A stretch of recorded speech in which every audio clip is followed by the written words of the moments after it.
आपको क्या लगता है कि मैं लेटा किस लिए हूँ? क्या आपकी रीढ़ की हड्डी में दर्द है? तो चलिए हम कुछ बेसिक अभ्यास से शुरू करते हैं, किस प्रकार से हम अपनी रीढ़ की हड्डी से क्योर कर सकते हैं। सबसे पहले इस प्रकार से लेट जाइए, सहजता के साथ, सरलता के साथ। आप इस प्रकार से लेट जाइए, दोनों हथेलियों को अपने left and right side place कीजिए, अपने राइट पैर को उठाइए इस प्रकार और अपने लेफ्ट लेग की पैर के पंजे पर प्लेस कीजिए। श्वास भरिए, श्वास खाली करते हुए अपने पैर के पंजे को राइट साइड लेकर के जाइए, गर्दन को अपोजिट साइड। श्वास भरते हुए सेंटर। अब इसी प्रकार करते रहिए। इस अभ्यास को आप कम से कम 10 टाइम जरूर कीजिएगा। वीडियो लंबी ना हो जाए इसलिए हम जल्दी जल्दी आगे बढ़ रहे हैं। अब इसी प्रकार दूसरे पैर से भी अभ्यास को कर सकते हैं। श्वास भरते हुए सेंटर में, श्वास खाली करते हुए अपने राइट साइड, श्वास भरते हुए सेंटर, श्वास भरते हुए। अब वापस आ जाइए। अब दोनों पैरों को फोल्ड कीजिए एक साथ, श्वास भरिए, श्वास खाली करते हुए अपने लेफ्ट साइड जाइए, श्वास भरते हुए सेंटर, श्वास खाली करते हुए राइट साइड, श्वास भरते हुए centre, left side, centre, right side, centre. इस अभ्यास को भी आप 10-10 बार दोहरा सकते हैं। अब अपने राइट लेग के पैर के एड़ी को अपने लेफ्ट लेग के घुटने पर प्लेस कीजिए। श्वास भरिए, श्वास भरते हुए अपने लेफ्ट लेग को लेफ्ट साइड और अपने चिन को अपने राइट साइड लेकर के जाइए। श्वास भरते हुए सेंटर।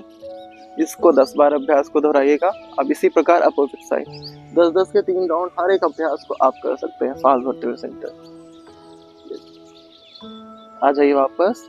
अब इसी प्रकार हम पेट के बल लेटने वाले कुछ आसन करने वाले अपने रीढ़ की हड्डी के लिए। इस प्रकार करवट लेकर के आ जाइए अपने पीठ के बल। बहुत बढ़िया। आप दोनों हथेलियों को left and right side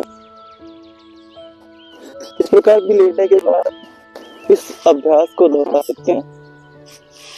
step 1, इसमें ध्यान रखना आपको ये है कि आपके कंधे जमीन से ना उठे, ठीक है। इसी प्रकार आप पैर को भी ओपन करने की बात कर सकते हैं। स्टेप 1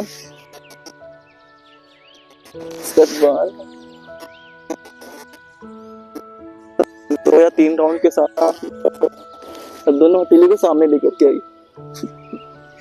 श्वास भरते हुए अपने नेक को उठाइए, श्वास खाली करते हुए अपने माथे को जमीन से लगाइए।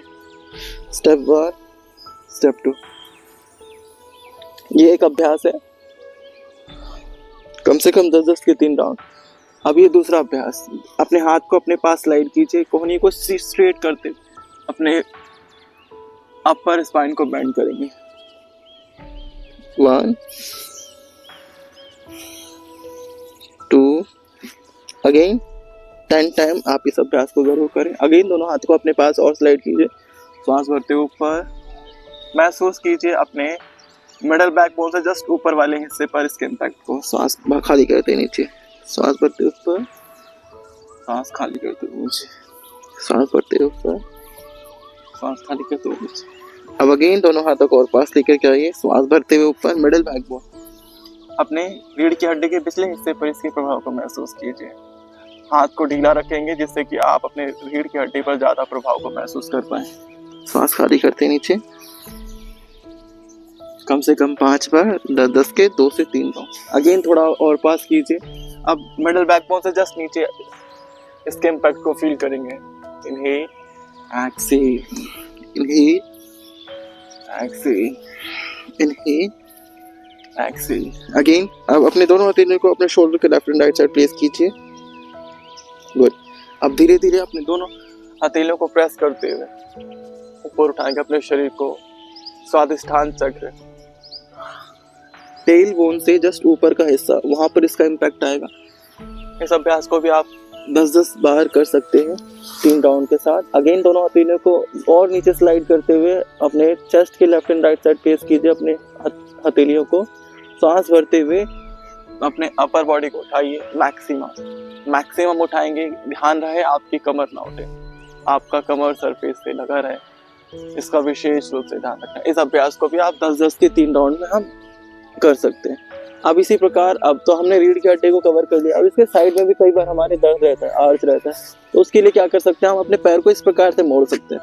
देखिए पहले अभ्यास में हमने इस प्रकार से मोड़ा, सांस भरते हुए ऊपर, सांस छोड़ते हुए नीचे। अब दूसरे अभ्यास में हम इसको और ऊपर मोड़ करके लाएंगे, सांस भरते हुए ऊपर, सांस छोड़ते हुए नीचे। अब धीरे धीरे इसको और ऊपर लेकर के आ सकते हैं। इसी प्रकार अपने दूसरे पैर से आप, अभी हमने घुटने को मोड़ने के बाद किया, आप घुटने को सीधा रखते हुए भी हम कर सकते हैं। अगर आपके घुटने में भी समस्या हो तो आप घुटने को सीधा रखते हुए आप इस प्रकार से अभ्यास को कर सकते हैं। हर एक अभ्यास को आप कम से कम 10 बार अवश्य करें और इसके ज़्यादा से ज़्यादा बेनिफिट को उठाने का प्रयास करेंगे। अब धीरे धीरे इसी प्रकार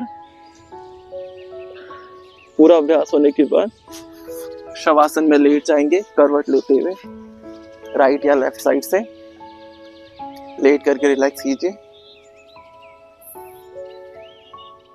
हर आसन के बाद रिलैक्सेशन बहुत ज़्यादा ज़रूरी है, जिससे कि हमारा बॉडी टेम्परेचर नॉर्मल हो जाए और हम अगले आसन के लिए तैयार हो जाए। इसी प्रकार की वीडियो देखने के लिए आप जुड़े रहे आत्मन के साथ। आप इस अभ्यास को अवश्य रूप से अपने डेली रूटीन में शामिल अवश्य करें।